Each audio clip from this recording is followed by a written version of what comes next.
नमस्कार दोस्तों, स्वागत है आपका आपकी अपनी चैनल ईएएस एजुकेशन क्लासेज में। दोस्तों, आज हम बात करेंगे इस वीडियो में बाल विकास का एक बहुत ही महत्वपूर्ण टॉपिक, जिसका नाम है अहम रक्षा युक्तियाँ, ईगो डिफेंस मैकेनिज्म। दोस्तों, इस टॉपिक से अक्सर एक क्वेश्चन बाल विकास में 101% पूछा जाता है। तो चलिए दोस्तों, वीडियो स्टार्ट करते हैं। सबसे पहले हम बात करेंगे कि ये अहम रक्षा युक्तियाँ किसने दी थी, किस साइंटिस्ट का इसमें महत्वपूर्ण योगदान था। तो ये साइंटिस्ट का महत्वपूर्ण योगदान था, उसका नाम है सिगमंड फ्रायड। सिगमंड फ्रायड एक ऐसे साइंटिस्ट थे जिन्होंने अहम रक्षा युक्तियों के बारे में बताया था। उन्होंने कहा था कि हम हमेशा सुखद वस्तुओं की तरफ भागते हैं, यानी कि जो हमें सुख प्रदान करती हैं उन वस्तुओं की तरफ हम हमेशा अग्रसर होते हैं, और जो हमें दुख प्रदान करती हैं उनसे हम हमेशा पीछा छुड़ाते हैं। अतः दुखद परिस्थितियों से दुश्चिंता, एंजाइटी बढ़ जाती है। दुखद परिस्थितियाँ हमारे सामने जब आती हैं तो हमारी चिंता बढ़ जाती है। उस चिंता को कम करने के लिए हम रक्षा युक्तियों का प्रयोग करते हैं, यानी कि हमारे सामने जब कोई समस्या आती है, उस समस्या को सॉल्व आउट करने के लिए हम रक्षा युक्तियों का प्रयोग करते हैं। तो फ्रायड ने जो रक्षा युक्तियाँ बताई थी उनका वर्णन हम एक एक से करेंगे। तो चलिए पहले बात करते हैं। सबसे पहले जो रक्षा युक्ति है उसका नाम है दमन। दमन को इंग्लिश में हम रिप्रेशन बोलते हैं। दमन का अर्थ होता है दबाव, यानी कि दमन मतलब दबाना। दबाव, हमारे ऊपर किसी का प्रेशर होता है, दबाव होता है, तो हम उसे दमन बोलते हैं। जब हमारे मन में कोई विचार आता है तो हम या तो उसे व्यक्त करते हैं या उसे दबा देते हैं। आपने कभी कभी देखा होगा कि कुछ व्यक्ति ऐसे होते हैं जिनके मन में कोई विचार आता है तो वो तुरंत उसको बोल देते हैं, और जबकि कुछ व्यक्ति ऐसे होते हैं जो किसी बात को दिमाग में लेके बैठ जाते हैं और उसे किसी के सामने बोलने से हिचकिचाते हैं या हमेशा अपने मन में रखते हैं।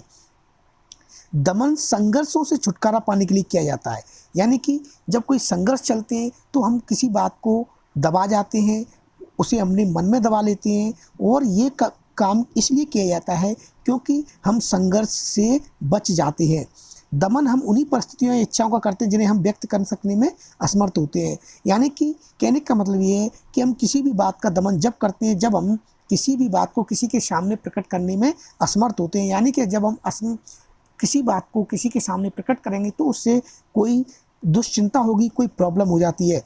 उदाहरण के लिए हम लेते हैं, संवेगात्मक रूप से जुड़े होने के कारण हम अपने पिता का अंतिम संस्कार याद नहीं करना चाहते। यानी कि कहने का मतलब है कि ऐसे होना नहीं चाहिए, लेकिन अगर किसी के पिता का अंतिम संस्कार वो करता है और फिर उसे वो भविष्य में याद नहीं करना चाहता, वो अपने मन में उस बात को दबा लेता है। क्यों? क्योंकि इससे उसे दुख होता है। अतः हम अपने यहाँ विचारों को दबा लेते हैं या उनको दमन कर लेते हैं। इस युक्ति को हम कहते हैं रिप्रेशन, यानी कि दमन। बहुत ही महत्वपूर्ण युक्ति है। अगली युक्ति की बात करते हैं जिसका नाम है प्रोजेक्शन, हिंदी में से प्रेक्षेपण कहते हैं। बहुत ही महत्वपूर्ण है। इसमें क्या होता है कि हम अपने दोषों कमियों दूसरों के सिर मढ़ देते हैं, यानी कि हमारे जो दोष हैं, हमारे अंदर जो दोष हैं, कमी है, वो अपने आप पर न लेते हुए हम किसी दूसरे के ऊपर थोप देते हैं। वो प्रेक्षेपण कहलाता है। उदाहरण के लिए, पेपर में कम अंक आने पर पेपर को आउट ऑफ कोर्स बताना। जैसे कि आपने देखा होगा, छोटे बालक होते हैं 10th 12th के, वो जब पेपर देने जाते हैं उनका पेपर अच्छा नहीं जाता है, यानी कि उन्होंने अच्छी पढ़ाई नहीं की होती है, तो वो घर पे आके जब पेरेंट्स उनसे पूछते हैं कि बेटा पेपर कैसा गया, कि नहीं पेपर तो मेरा सही गया था लेकिन पेपर आउट ऑफ सिलेबस आ गया। यानी कि कहने का मतलब है कि हमने जो पढ़ाई नहीं करी थी, वो हमारी जो कमी थी उसको हमने किस पर डाल दिया, पेपर को आउट ऑफ कोर्स बताने से हमने उसको सॉल्ट आउट कर दिया। यानी कि इस युक्ति को हम बोलेंगे प्रेक्षेपण। यानी कि इसे हम बताने से पेरेंट्स हम पर नाराज नहीं होंगे, कुछ कहेंगे नहीं, और ये हमने अपनी कमी छिपा ली। अगली रक्षा युक्ति की बात करते हैं, वो है अस्वीकरण। अस्वीकरण को इंग्लिश में बोलते हैं डिनायल। इसका मतलब होता है कि जब व्यक्ति पूरी तरह से वास्तविकता को नकार देता है, यानी कि जो वास्तविकता होती है उसको नकार देता है, नेग्लेक्ट कर देता है, तो यह अस्वीकरण कहलाता है। इसमें व्यक्ति अपनी बुराई, आलोचना आदि को सुनकर अनसुना कर देता है।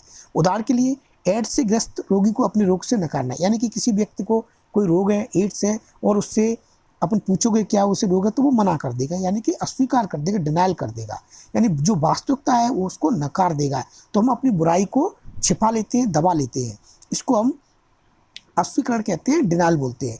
अगला जो रक्षा युक्ति है वो है प्रतिक्रिया निर्माण, रिएक्शन फॉर्मेशन, इंग्लिश में इसे बोलते हैं। इसमें क्या होता है कि जब कोई इच्छा दमित हो जाती है, हमारी जो इच्छा है वो दब जाती है, रिप्रेस हो जाती है, तो हम उसे दोबारा आने से रोकते हैं। अहम ईगो बोलते हैं, उसे वह दोबारा आने से रोकता है तथा आदमी ऐसे में विपरीत व्यवहार करता है। उदाहरण के से बहुत अच्छे से समझ में आएगा। एक व्यक्ति जो अपनी माँ से घृणा करता है, ऐसा होता नहीं है अक्सर, लेकिन उदाहरण के लिए हम लेते हैं, उसकी मृत्यु के बाद बरसी, तेरहवीं, हवन, श्राद्ध आदि करेगा ताकि घृणा की पुनरावृत्ति न हो। यानी कि वो ऐसे कार्य करता है जिससे उसे घृणा बाद में उस व्यक्ति से ना हो। अगले की बात करते हैं। अगला है बहुत ही इंपॉर्टेंट है, युक्तिकरण, रेशनलाइजेशन, बहुत ही ज़्यादा इंपॉर्टेंट है। ये अक्सर पेपर में पूछा जाता है। इसमें क्या होता है कि इसमें व्यक्ति अपने तर्कहीन भावना और व्यवहारों को तर्कयुक्त और स्वीकार बनाने का प्रयास करता है। यानी कि किसी बात का कोई तर्क नहीं है, उसको वो तर्कयुक्त बनाने का प्रयास करता है। उदाहरण के लिए, पिता की जेब में पैसा न होने के कारण बच्चे को यह कहकर समझाना कि मिठाई सही नहीं है। यानी कि गांव में आपने बालक देखे होंगे जो अपने बाजार में जाते हैं बालक अपने पिता के साथ में, और वो किसी वस्तु के लिए जिद कर जाते हैं कि नहीं पापा मुझे ये आइसक्रीम चाहिए, तो पापा कहेंगे उससे कि बेटा ये आइसक्रीम गंदी होती है, अच्छी नहीं होती है, ये कहकर उसको समझा देते हैं। इसको बोलते हैं हम युक्तिकरण, रेशनलाइजेशन। अगले की बात करते हैं। अगला जो रक्षा युक्ति है वो है प्रतिगमन, रिग्रेशन। रिग्रेशन का अर्थ होता है विपरीत होना या वापस आना। जब व्यक्ति चारों तरफ से गिर जाता है तो वह अपने बचपन के बारे में सोचता है कि वहाँ पर उसे कोई भी चिंता नहीं थी। उदाहरण के लिए, एक बूढ़ा व्यक्ति यह सोचकर आंसू बहाता है कि वह बचपन में आंसू बहाकर पिता से खिलौने मंगवा लेता था। यानी कि जो रिग्रेशन यानी प्रतिगमन का मतलब होता है वापस उसी अवस्था में आना। जैसे कोई एंडोलेसेंस अवस्था में, युवा अवस्था में, और वह सोचता है कि मैं बचपन में बहुत खुश था, कोई प्रॉब्लम नहीं थी, जितने पैसे मांगते थे घर से मिल जाते थे, किसी भी चीज़ हम ले लेते थे, तो वो कहलाता है प्रतिगमन। पेपर में इसका एग्जाम्पल दे के पूछा जाता है तो आप इसको आसानी से लगा सकते हैं। अगली रक्षा युक्ति है वो है तादात्म्यीकरण। इंग्लिश में हम इसे आइडेंटिफिकेशन बोलते हैं। आइडेंटिफिकेशन में क्या होता है कि इस स्थिति में व्यक्ति किसी अन्य व्यक्ति के साथ अपनी पहचान बनाना शुरू कर देता है। यह उदाहरण के लिए चंद्रशेखर आज़ाद से तादात्म्य स्थापित करके उनके जैसे बाल रखना, कपड़े पहनना, बोलना शुरू करना। एक और उदाहरण लेते हैं, जैसे कि कुछ लोग आपने देखे होंगे शाहरुख खान की नकल करते हैं, उनके जैसे हेयर स्टाइल, उनके जैसी आवाज़ निकालना, ये तादात्म्यीकरण कहलाता है, आइडेंटिफिकेशन कहलाता है। अगली बात करते हैं। अगला है क्षतिपूर्ति, कंपेंसेशन। इसमें क्या होता है कि शरीर में किसी चीज़ की कमी होने के बाद दूसरे क्षेत्र में श्रेष्ठता का विकास करना क्षतिपूर्ति कहलाता है। यानी कि हमारे शरीर के अंदर कोई कमी है तो हम दूसरे क्षेत्र में श्रेष्ठ होने का प्रयास करते हैं, ये कहलाता है क्षतिपूर्ति, कंपेंसेशन। उदाहरण के लिए, एक बच्चा खेलों में अच्छा प्रदर्शन नहीं करता है तो वह पढ़ाई में अच्छे अंक प्राप्त कर सकता है, तो ये खेल की क्षतिपूर्ति हुई। दूसरा उदाहरण देते हैं, एक आंख न होने के बावजूद भी अच्छी तीरंदाजी करना क्षतिपूर्ति का बहुत ही महत्वपूर्ण उदाहरण है। अगला है मार्गांतरीकरण। इंग्लिश में हम इसे सब्लिमेशन बोलते हैं। जब कोई व्यक्ति असामाजिक इच्छाओं के मार्ग को बदलकर सामाजिक मार्ग पर आ जाता है तो वह मार्गांतरीकरण कहलाता है। यानी कि अपना मार्ग बदल देता है, पहले वो गलत रास्ते पर था, बाद में वो सही रास्ते पर आ जाता है, तो वह मार्गांतरीकरण कहलाता है। उदाहरण के लिए, जैसे पत्नी की फटकार के बाद तुलसीदास राम भक्त बन गए थे। अगला है निगेटिज्म, नकारात्मक। इस स्थिति में व्यक्ति उन कार्यों को करता है जिन्हें करने के लिए उसे मना किया जाता है। यानी कि जो गलत काम करता है उसके लिए गलत काम के लिए मना किया जाता है तो भी फिर वह जानबूझकर उसे करता है, तो ये नेगेटिज्म कहलाता है, नकारात्मक कहलाता है। उदाहरण के लिए, बच्चों को फूल तोड़ने के लिए मना किया जाता है तो वह अवश्य फूल तोड़ेगा। ये कार्य तब किए जाते हैं जब मना करने वालों के प्रति मन में किसी प्रकार का विद्रोह हो, यानी कि लड़ाई हो गई हो, झगड़ा हो गया हो। तो दोस्तों, ये थी हमारी रक्षा युक्तियाँ जिन्हें हम अक्सर यूज करते हैं अपनी जीवन में, बहुत ही ज़्यादा महत्वपूर्ण है। इसमें से अक्सर ये क्वेश्चन पूछा जाता है। तो दोस्तों, अगली वीडियो में फिर मिलेंगे एक और महत्वपूर्ण टॉपिक के साथ। तब तक के लिए जय हिंद, जय भारत।